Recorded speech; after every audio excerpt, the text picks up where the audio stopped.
President Trump is doubling down today on his unflinching support for anti-government protests in Iran. He said this morning on Twitter. He said, "The people of Iran are finally acting against the brutal and corrupt Iranian regime. All of the money that President Obama so foolishly gave them went into terrorism and into their pockets. The people have little food, big inflation, and no human rights. The U.S. is watching." At least 21 people have died in the demonstrations, and Iran's supreme leader is heaping blame on the country's enemies for the protests. Let's get straight to CNN's senior international correspondent, Nick Payton-Walsh, and he joins me live from London. Nick, set the scene for us of exactly what's happening there in Iran and the import of it.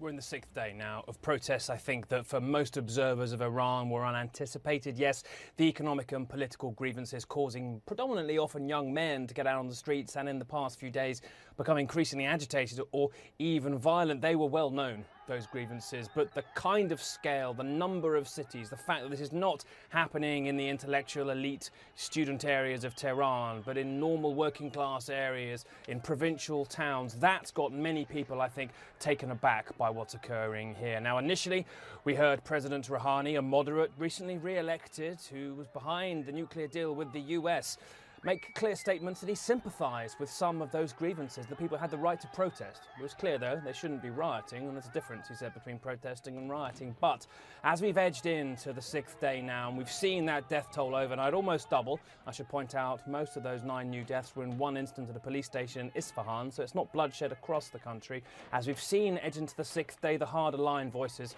have come to the fore now. That's troubling because those hardliners are blaming outside agents for fomenting the protests. The Supreme Leader of Iran, Ayatollah Ali Khamenei, not a man given to daily commentary on the political scene, issued a statement in which he said the enemy is waiting for an opportunity. By that, really, he means the US, possibly Saudi Arabia, and that could mean a more hardline response, maybe in the days ahead.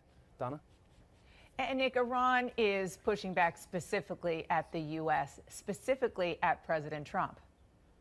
Absolutely. And while I think also, too, it's important to note that, Donald Trump's decision to lump and support the protesters is very marked from Barack Obama, who stepped back in 2009 amid similar protests, not wanting those protesters to be aligned with the country that Iran often calls the Great Satan, America. By his support of them, Donald Trump's taken the opposite approach. Now, also, too, I should point out, we've heard from Iran's reformist movement, those opposing the current government, and they've, in fact, also criticised US involvement too. So there's a lot of confusion here, certainly, but I think the broader concern is now Iran's trying to blame outsiders, with the White House stepping forwards and saying, well, we support you in everything you do and there should be change.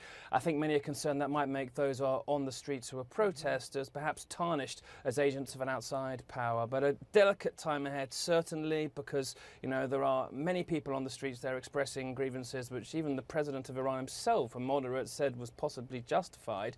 And now we're into the sixth day, and it's getting more violent. Dana? Nick Payton-Walsh, thank you so much for that reporting. And here with me at the table to share their reporting and insights, Bloomberg's Margaret Talev, Sahil Kapoor, also with Bloomberg, Kimberly Dozier with Cipher Brief, and the Weekly Standard's Michael Warren. Happy New Year, everyone. Happy New Year. I thought that last point that Nick made was really, really interesting and important. The difference between how President Obama dealt with the protests that happened back in 2009, which was kept his mouth shut, and how President Trump is doing it, as we showed. He's aggressively trying to encourage them and fuel them, and whether or not that could undermine the protests, because it looks like it sort of feeds the state's argument that this is just outsiders. Well, there's a very different situation facing in each case. In the Obama case, there was the JCPOA, the Iran nuclear deal, in the offing to play for. So his comments, when they finally came, were a signal to the Iranian administration: if you want a deal, you better stop cracking down on your people.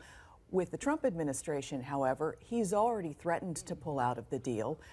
So his comments do more to, in a good sense, signal other countries around the world that we do care about human rights in the United States, and if you do go too far, there could be censure from the American president in the form of tweets. And Margaret, the flip side of the sort of argument that you're obviously going to hear and probably are already hearing from the Iranian government that this is proof that this is just the outsiders, this is the president coming in.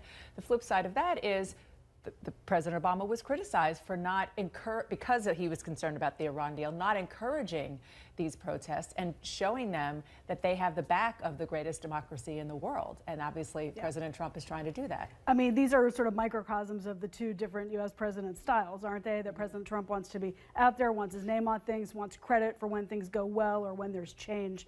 And President Obama sometimes criticized for a leaving behind strategy, but he often thought, you know, when you're thinking about saying something, don't say it, count to 10 and figure out whether you really should have said something. But also part of it goes to the end goal. President Trump doesn't like the Iran deal, has considered trying to blow up the Iran deal in some format and is obviously still thinking that through.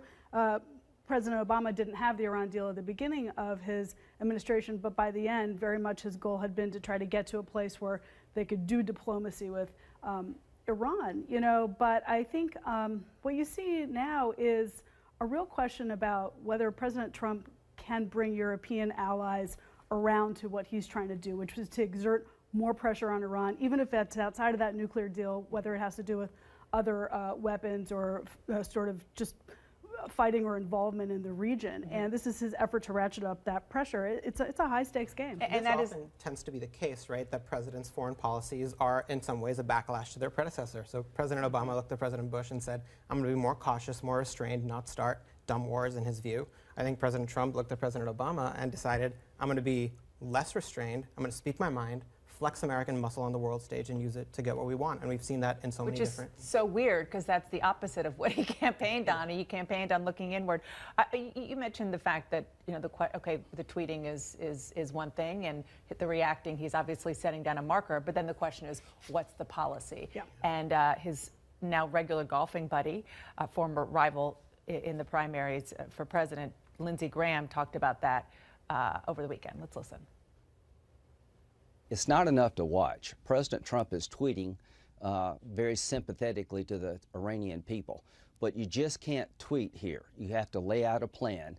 And if I were President Trump, I'd lay out a plan as to how I would engage the regime. Yeah, I think that's probably very good advice.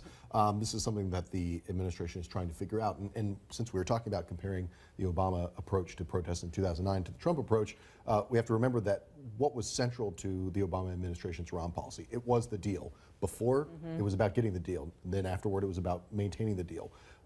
The White House has said throughout all of last year, 2017, that their Iran policy, their South Asia policy is about more than the deal. You heard this when we heard the statement from the president a few months ago of his policy in South Asia, that it was about sort of broadening the United States focus. And I think that's something that we're still kind of waiting to hear about. We've obviously got these congressionally imposed deadlines. We've got this upcoming just next week from the Corker-Cardin bill. Again, the recertification deadline. He's probably, again, not going to recertify that. We've also got a sanctions waiver that he's got to make a decision on.